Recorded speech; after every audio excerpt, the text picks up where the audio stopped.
Rapid action battalion RAB প্রতিষ্ঠা লগ্ন থেকে বিভিন্ন ধরনের অপরাধীদের গ্রেফতারের ক্ষেত্রে অগ্রণী ভূমিকা পালন করে আসছে। এরই ধারাবাহিকতায় গত 14 নভেম্বর 2025 তারিখ রাজধানীর শাহবাগ থানাধীন আজিজ সুপার মার্কেটের ব্যবসায়ী মোহাম্মদ বাবুল হোসেনের ছেলে নিখোঁজ হন মর্মে 15 নভেম্বর তিনি শাহবাগ থানায় একটি জিডি করেন। পরবর্তীতে 17 নভেম্বর 2025 তারিখে র্যাব 3 অফিসে এসে যোগাযোগ করেন এবং কাল বিলম্ব না করে র্যাবের একটি আভিযানিক দল উক্ত ঘটনার ছায়া তদন্ত শুরু করে। পরবর্তীতে এরই ধারাবাহিকতায় মোহাম্মদ তারিক মিয়া ওরফে নূর আলম বয়স 20 বছর তাকে আটক করলে ব্যবসায়ী মোহাম্মদ বাবুল হোসেন তাকে তার দোকানের কর্মচারী হিসেবে শনাক্ত করেন। তারিক মিয়াকে জিজ্ঞাসাবাদ করলে সে জানায় ভিকটিম মারা গেছে। উক্ত ঘটনার পরিপ্রেক্ষিতে অধিকতর তদন্ত সাপেক্ষে তার দেয়া তথ্য মতে তোরাক থানাধীন 15 নং সেক্টরস্থ 3 নং ব্রিজের পূর্ব দক্ষিণ পার্শ্বে লেকের পানিতে কচুরিপানার নিচ হতে ভিকটিমের লাশ উদ্ধার করা হয়।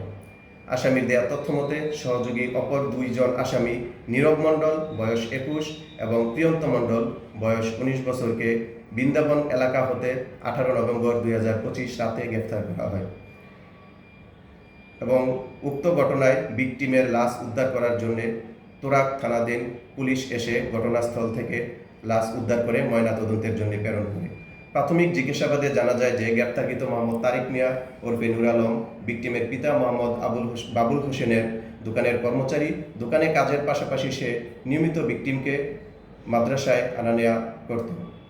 ঘটনার দিন 14 নভেম্বর 2025 তারিখে মাদ্রাসা বন্ধ থাকায় ভিকটিম মোহাম্মদ আতিক হাসানকে নিয়ে হত্যাকারী মোহাম্মদ তারিক মিয়া রাজধানীর তোরাক থানাধীন দিয়াবাড়ি এলাকায় ঘুরতে যায় এবং তার আগে থেকে জমে থাকা ক্ষোভ ব্যবসায়ী মোহাম্মদ বাবুল হোসেনের জন্য তারই বহিঃপ্রকাশ হিসাবে তার ছেলেকে শ্বাসরোধ করে হত্যা করে পরবর্তীতে লাশ গুমের চেষ্টা করে। উক্ত ঘটনায় হত্যাকারী তারেকের ক্ষোভের কারণ অনুসন্ধান করতে গিয়ে জানা যায় যে সে দোকানে নিয়মিত কাজ করলেও ব্যবসায়ী মোহাম্মদ বাবুল হোসেন তাকে প্রায় বকাঝোকা করত এবং নিয়মিত টাকা প্রদান করত না।